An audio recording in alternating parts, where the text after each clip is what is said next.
Assalamualaikum warahmatullahi wabarakatuh. Halo semuanya, perkenalkan nama saya Apriliani Putri Salsabila. Di kesempatan kali ini, saya akan menjelaskan tentang apa itu konsep diri dan faktor-faktor yang mempengaruhi konsep diri. Lalu tujuan dari pembuatan video ini adalah untuk memenuhi tugas ujian akhir semester mata kuliah Psikologi Komunikasi. Terdapat beberapa pengertian mengenai konsep diri menurut para ahli. Yang pertama, menurut Anita Taylor dalam buku Jalaluddin Rahmat tahun 2007 halaman 100, mendefinisikan konsep diri sebagai all you think and feel about you, the entire complex of beliefs and attitudes you hold about yourself.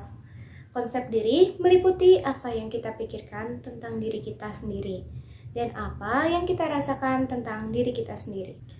Lalu, menurut Burns tahun 1989, konsep diri adalah suatu gambaran dari apa yang kita pikirkan, yang orang lain berpendapat mengenai diri kita, dan seperti apa diri kita yang kita inginkan.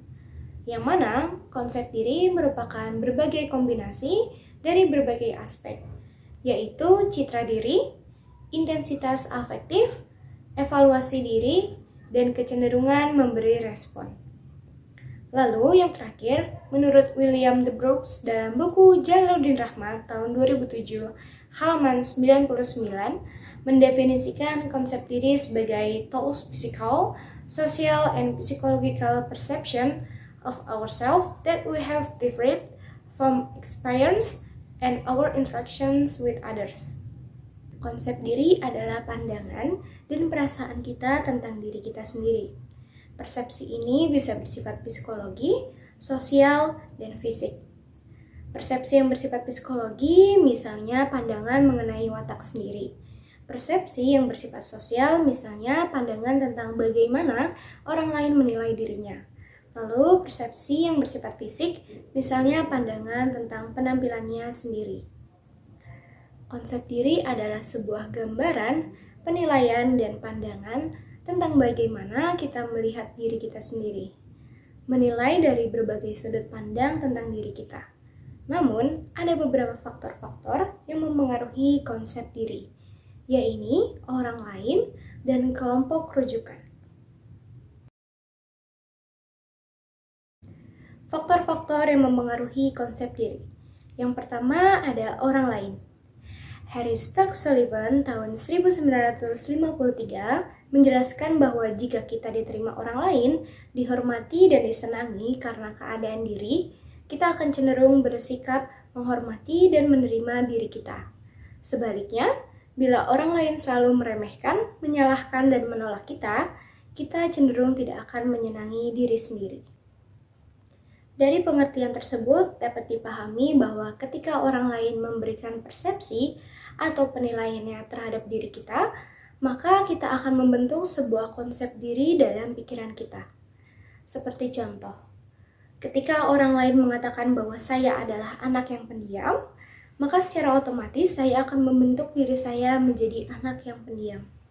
Lalu, suatu ketika saya pindah ke daerah baru, dan orang-orang di lingkungan baru tersebut mengatakan bahwa saya adalah anak yang periang.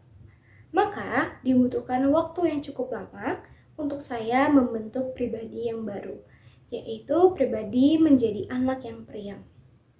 Konsep diri ini dapat saya bentuk karena pendapat, pandangan, dan perkataan orang lain.